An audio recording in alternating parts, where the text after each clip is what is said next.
सन् 2017 देखि कतार र अन्य खाडी मुलुक साउदी अरेबिया, बहराइन, युएई र इजिप्ट लगायत छिमेकी मुलुकबीच देखिएको विवादको केन्द्रमा अल्जिरा छ। कतारी शाही परिवारले सन् 1996 मा स्थापना गरेको समाचार संस्था अल्जिरा अहिले विश्वको प्रमुख प्रसारण संस्थामध्ये एकमा गनिन्छ। सुरुका 5 वर्षमा यसको प्रभाव कतारभित्र सीमित थियो। सन् 2001 सेप्टेम्बर 11 मा आतंकवादी हमला र त्यसपछि अमेरिकाको नेतृत्वमा सुरु भएको अफगानिस्तान र इराकमाथिको आक्रमणको रिपोर्टिङका क्रममा यसको लोकप्रियता देशको सीमा बाहिर फैलिन थाल्यो। अल्जिराले अफगानिस्तान र इराकका युद्ध स्थलबाटै रिपोर्टिङ गर्ने गर्थ्यो। सेप्टेम्बर 11 को आतंकवादी हमला मुख्य दोषी भनेर अमेरिकाले खोजिरहेको बिन लादेनले आफ्नो सन्देश अल्जिरा मार्फत प्रसारण गर्थे। यसले लादेनका सन्देश प्रसारण गर्न विश्वभरका समाचार च्यानल अल्जिरामाथि निर्भर रहन लागे। सुरुमा अल्जिरा अरबी भाषामा मात्र प्रसारण हुने गर्थ्यो। विश्वका अन्य भागबाट पनि माग बढ्न थालेपछि सन् 2006 बाट उसको अलग अङ्ग्रेजी च्यानल पनि सुरु भयो। अल्जिराको मातृ संस्था अल्जिरा मिडिया नेटवर्क अन्तर्गत अङ्ग्रेजी भाषाका च्यानलहरू छन्। त्यसबाहेक नेटवर्कको डिजिटल प्लेटफर्म र युट्युब च्यानलहरू सञ्चालित छन्। अल्जिरा आफ्नो प्रसारण 100 मुलुकका 31 करोड भन्दा बढी टिभी सेटमा पुग्ने दाबी गर्छ। विस्तारकै क्रममा सन् 2013 मा अल्जिरा मिडिया नेटवर्कले पूर्व अमेरिकी उपराष्ट्रपति अल गोरको स्वामित्वमा रहेको करेन्ट टिभी खरिद गर्यो। करेन्ट टिभीको पूर्वाधार प्रयोग गरेर अल्जिराले अगस्त 2013 बाट अमेरिका केन्द्रित समाचार च्यानल सुरु गर्यो। पछि अमेरिकी मिडिया बजारको कडा प्रतिस्पर्धामाझ यो च्यानल टिक्न सकेन, तर सञ्चालनको 2 वर्षमा यसले धेरै प्रतिष्ठित अवार्ड जित्न सफल भयो। अल्जिराका अन्य च्यानलले भने अझै लोकप्रिय रूपमा चलिरहेका छन्। लोकप्रियतासँगै च्यानलको प्रभावकारिता विस्तार भयो। च्यानलमा कतारी राजपरिवारको लगानी रहे पनि त्यसका सामग्रीहरू स्वतन्त्र रूपमा प्रसारण हुने कतारी सरकारको दाबी बावजुद आलोचकहरूले यो कतारको कूटनीतिक औजार रहेको आरोप लगाउन थालेका छन्। सन् 2017 देखि कतार र अन्य खाडी मुलुक साउदी अरेबिया, बहराइन, युएई र इजिप्ट लगायत छिमेकी मुलुकबीच देखिएको विवादको केन्द्रमा छ अल्जिरा।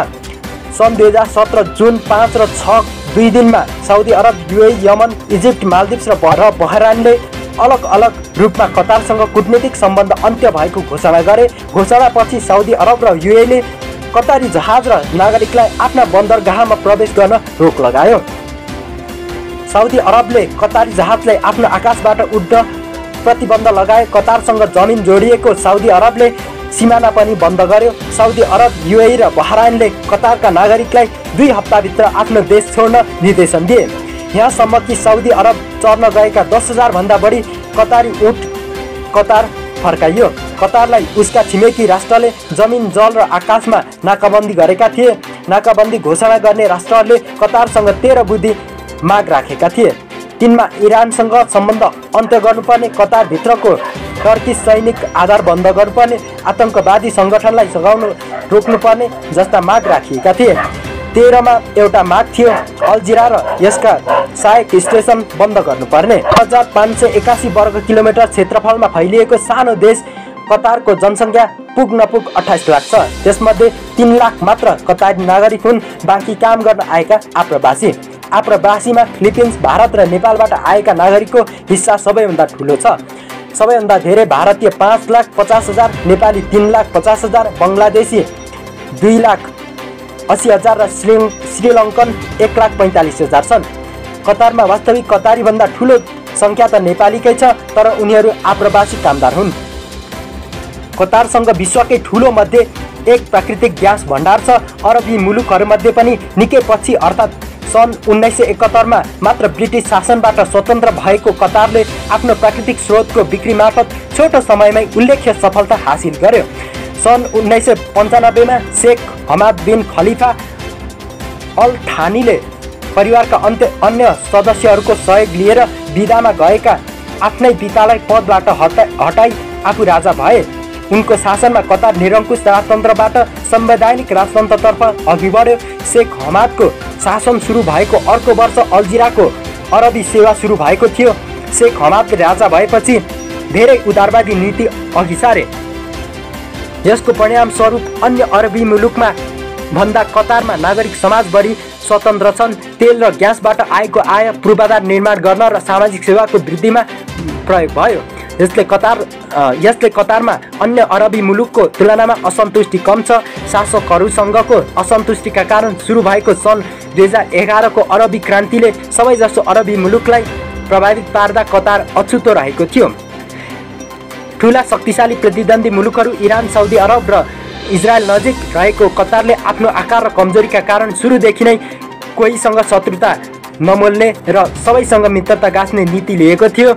अधिकांश अरबी मुलुकहरूले इजरायलको अस्तित्व नस्वीकारेको समयमा कतारले उसँग सम्बन्ध सुधारेको थियो। त्यस्तै सुन्नी बहुल मुलुक भएर पनि उसको सिया बहुल इरानसँग राम्रो सम्बन्ध थियो।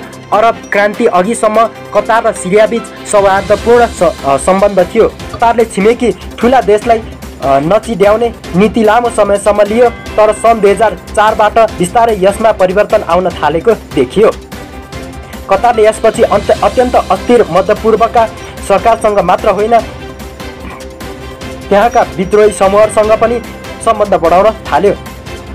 उसले साउदी राजपरिवारले मन नपराउने प्रतिबन्धित मुस्लिम ब्रदरहुडसँग सम्बन्ध नजिकाएको थियो। त्यस्तै इजरायलले आतंकवादी मानेको हमासका नेतालाई आश्रय दिएको थियो। तालिबानको पहिलो अन्तर्राष्ट्रिय कार्यालय दोहामा खोलियो। सिरियाको गृहयुद्धमा उसले सक्रिय रूपमा असाद सरकार ढाल्न द्वन्द्वरत पक्षलाई सहयोग गर्न थाल्यो। यसरी आकारले सानो भए पनि 2004बाट कतारले आफ्नो आर्थिक सामर्थ्यका बलमा आक्रामक कूटनीति सुरु गर्न थाल्यो। सुरुमा कतारको नीति र छिमेकी बलिया राष्ट्र साउदी अरब र युएईको नीति मिलिरहँदा यसमा केही समस्या देखिएको थिएन, तर सन् 2011बाट यसमा बदलाव आयो। सन् 2010बाट ट्युनिसियामा सुरु भएको विरोध प्रदर्शन बढ्दै गएर समग्र अरब क्षेत्रमा फैलियो। अल जजिराले सुरुदेखि नै आन्दोलनलाई प्रमुखता दिएर कार्यक्रम सुरु प्रसारण गर्न थालेको थियो। आन्दोलनको मैदानबाट आन्दोलनकारीसँग रहेर कार्यक्रम प्रसारण गरिरहेकोले आन्दोलनकारीको मुद्दाले प्राथमिकता पाइरहेका थिए। आन्दोलन फैलिँदै गएर इजिप्ट पुग्यो। बलमा 30 वर्षदेखि इजिप्टमा शासन गरिरहेको राष्ट्रपति होस्नी मुबारकले पद त्याग्नु पर्यो। त्यसपछि भएको निर्वाचनमा मुस्लिम ब्रदरहुडका उम्मेदवार मोहम्मद मोर्सी राष्ट्रपति भए। अरब क्रान्तिदेखि त्यसपछिको सरकारसम्मलाई कतार सरकार र अल जजिराले समर्थन गरिरहेको थियो। उता साउदी अरब भने अरब क्रान्तिको विपक्षमा उभिएको थियो। क्रान्तिकै लहरमा साउदी अरबका केही क्षेत्रमा पनि प्रदर्शन भएका थिए। त्यसमाथि साउदी अरबको राजपरिवार आफूलाई अरबी क्षेत्रको एकमात्र धार्मिक पन्थको प्राधिकार मान्छ। मुस्लिम ब्रदरहुड भने जनसमर्थनमा इस्लामवादी राज्यको पक्षधर समूह हो। निरङ्कुश राजतन्त्रको पक्षधर इस्लामको वहाबी पन्थको प्रवर्तक साउदी राजपरिवारले मुस्लिम ब्रदरहुडको राजनीतिलाई आफ्नो अस्तित्वमाथिको चुनौती मान्ने गरेको छ। यसले साउदी अरबले इजिप्टको सेनालाई उचालेर 1 वर्षमै मोर्सी विरुद्ध कु गरायो र मुस्लिम ब्रदरहुडलाई प्रतिबन्ध लगायो। त्यसपछि साउदी अरब र उसको अर्को बलियो मित्र शक्ति युएईको कतारसँग सम्बन्धमा कटुता बढ्न थालेको थियो। सन् 2014 को गल्फ कोअपरेसन काउन्सिलको सम्मेलनमा सदस्य राष्ट्र कतार र साउदी अरबको मत भिन्नता मिलाउने प्रयास भएको थियो, तर विवाद नटुङ्गिएपछि कतारमाथि प्रतिबन्धको स्थिति आयो। यस साउदी अरबमा नयाँ युवराज मोहम्मद बिन सलमानको उदयलाई पनि ध्यान दिनुपर्छ। सन् 2017मा आफ्नो पिता सलमान बिन अब्दुलजिजको राज्यारोहणपछि अघिल्ला राजाले युवराज घोषणा गरेका नायब बिन अब्दुलजिजलाई पदच्युत गरेर युवराज पदमा आसीन भएका सलमान बिन सलमान निकै आक्रामक मानिन्छन्। अहिले साउदी अरबमा वृद्ध राजा सलमान बिन अब्दुलजिज पृष्ठभूमिमा रहेको वास्तविक शक्ति बिन सलमानको हातमा रहेको मानिन्छ। उनी युवराज भए लगतै विदेश नीतिमा साउदी अरब निकै आक्रामक रूपमा अघि आइरहेको छ। बिन सलमान युवराज हुनु 15 दिन अघि कुवेत विरुद्ध कदम चालिएको भए पनि यसमा निकै उनकै हात रहेको बताइन्छ। एक प्रसङ्गमा सलमानले कतार विरुद्धको कूटनीतिक नाकाबन्दी अमेरिकाले क्युबालाई लगाएको नाकाबन्दीसँग तुलना गरेर यो निकै लामो जान सक्ने सङ्केत गरेको छ। मोहम्मद बिन सलमान युवराज भएदेखि उनको मुख्य निशाना इरान रहँदै आएको छ। एक अर्कालाई परम शत्रु मान्ने यी दुई देशबीच सिधै टकराव त भएको छैन, तर दुवैले एक अर्कोलाई कमजोर बनाउन विभिन्न छन्द युद्धमा लडिरहेका छन्। साउदी अरब इरान विरुद्ध सख्त हुन नसक्ने भएकोले पनि कतारमाथिको प्रतिबन्ध र अल्जिरामाथिको दबाव राखेको सङ्केत गरेको छ। तर प्रतिबन्धको असर भने उल्टो परेको छ। नाकाबन्दीपछि कतार, इरान र टर्की एक अर्कासँग झन् नजिकिएका छन्। साउदी अरबले कतारी जहाजलाई आफ्नो आकाशबाट उड्न प्रतिबन्ध लगाएको थियो। साउदी आकाश छल्न कतारी जहाजलाई इरान र टर्की दुवै आफ्नो आकाश प्रदान गरे। कतार खाद्यान्न लगायत धेरै कुरामा छिमेकी साउदी अरबमा निर्भर रहेको थियो। ती अत्यावश्यक आपूर्ति रोकिँदा केही समय कतारलाई अप्ठ्यारो पनि पर्यो, तर नाकाबन्दीको केही समयपछि कतारमा टर्की, इरान, ओमन, मोरक्को र भारतबाट खाद्यान्न सामग्रीले भरिएको सयौं काग्रो पानी हवाईजहाजहरूको ताती लाग्न थाल्यो। यस समय कतार 90% खाद्यवस्तुका लागि आयातमा निर्भर थियो। सङ्कटका कारण कतारले खाद्यवस्तुको आफ्नो घरेलु उत्पादन वृद्धि गराउन ध्यान दियो। त्यस्तै उसले खाद्यान्न व्यापारमा एउटै देशमाथि अत्याधिक निर्भर नहुने नीति लियो। नाकाबन्दी अघिसम्म कतारले साउदी अरेबियाबाट दैनिक 400 टन दुध आयात गर्थ्यो, तर नाकाबन्दीको केही महिनामा युरोप र अमेरिकाबाट हवाईजहाजमा हजारौं गाई भित्रायो र मुलुककै पहिलो स्थानीय डेरी मिट फर्म बलान्डा स्थापना गर्यो। अहिले कतार डेरी उत्पादनमा आत्मनिर्भर मात्रै छैन, निर्यात गर्न सक्ने अवस्थामा नै पुगेको छ। सन् 2017 सम्म स्थानीय फलफुल तथा तरकारी उत्पादनले 10% माग समेत धान्ने अवस्था थिएन। अहिले 30% आफै उत्पादन गर्न थालेको छ। बजारमा ताजा फलफुल तथा तरकारीको आपूर्तिका लागि स्थानीय कम्पनीहरूसँग मिलेर काम गरिरहेको छ।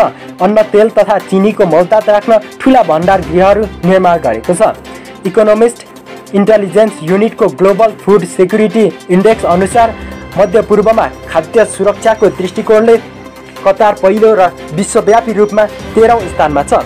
नाकाबन्दीबाट कतारले कम्तीमा 43 अर्ब डलर वित्तीय नोक्सानी बेहोर्नु परे पनि यसबीच उसले गरेको तयारीले नयाँ कोरोना भाइरसले निम्त्याएको सङ्कट सामना गर्नमा भने उल्लेख्य आत्मनिर्भरता हासिल गरेको देखिएको छ। लन्डन स्थित किङ्स कलेजका उपप्राध्यापक एन्ड्रियाज क्रिक भन्छन्, नाकाबन्दीले कतारलाई अवरुद्ध आपूर्ति श्रृङ्खलासँग जुत्न मजैले तयारी गरिदिएको छ। त्यसैगरी नाकाबन्दीको 6 महिनाभन्दा कम समयमा नै कतारले मध्यपूर्वकै ठुलो हमाद पोर्ट उद्घाटन गर्यो, जसले उसलाई सामुद्रिक मार्गको सुनिश्चितता गरिदियो। कतारी ध्वजावाहक कतार एयरवेजले नाकाबन्दीका सुरुका केही महिना उल्लेख्य नोक्सानी खेप्नु परे पनि त्यस यता वार्षिक आम्दानीमा वृद्धि नै गरिरहेको छ, जुन विश्वकै प्रमुख एयरलाइन्स पनि हो। इरान अहिले कतारको खाद्य, पानी र औषधिको प्रमुख स्रोत बनेको छ। पछिल्लो समय पर्यटन उद्योगलाई ध्यानमा राख्दै कतारले विश्व चर्चित कलाहरूको सङ्ग्रह म्युजियमका लागि अर्बौं डलर लगानी गरिरहेको छ। सन् 2016 मा 2.1% रहेको कतारको वार्षिक वृद्धिदर नाकाबन्दीपछि केही खुम्चिएर सन् 2017 मा 1.6% सम्म झरेको थियो, तर सन् 2018 मै पुनर्बहाली गरी 2.2% मा उक्लियो, जबकि साउदीको 0.7% ले ऋणात्मक थियो।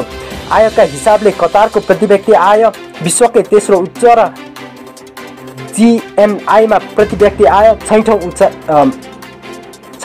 उच्च स्थानमा छ। जहाँसम्म अल्जिराको कुरा छ, अरबी मुलुकले बन्द गर्न माग गरे पनि यो टेलिभिजन सञ्जाल निर्बाध सञ्चालन भइरहेको छ। अल्जिराको शाब्दिक अर्थ हुन्छ प्रायद्वीप। वास्तवमा फरक पहिचान र मुस्लिम आवाजका रूपमा अल्जिरा मिडियामा झन्डै टापु जस्तै छ। यसको फरक पहिचान छ। पहिचान उसको सम्पत्ति र दुर्भाग्य दुवै हो।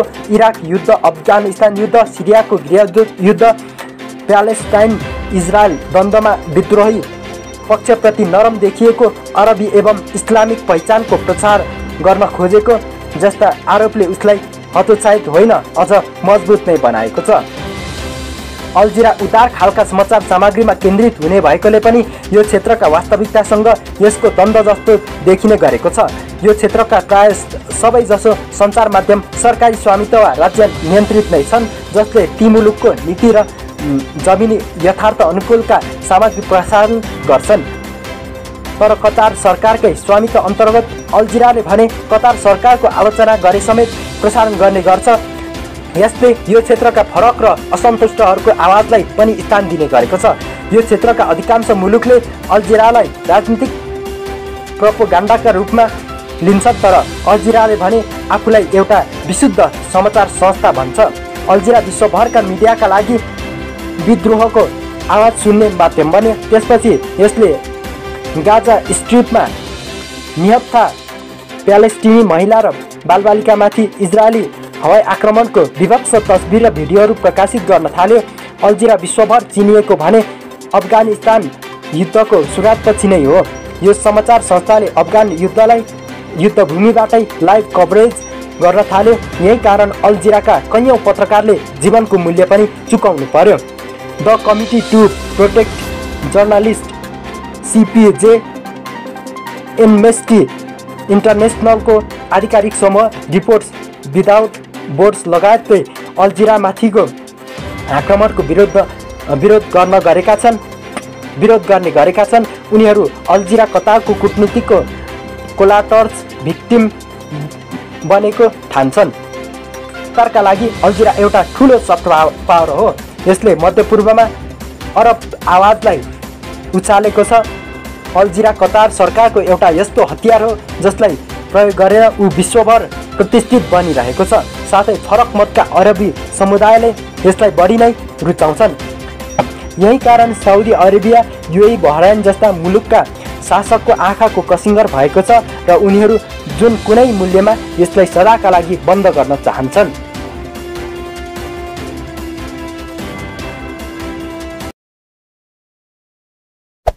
Hey there. Subscribe to my channel. And also press this bell icon.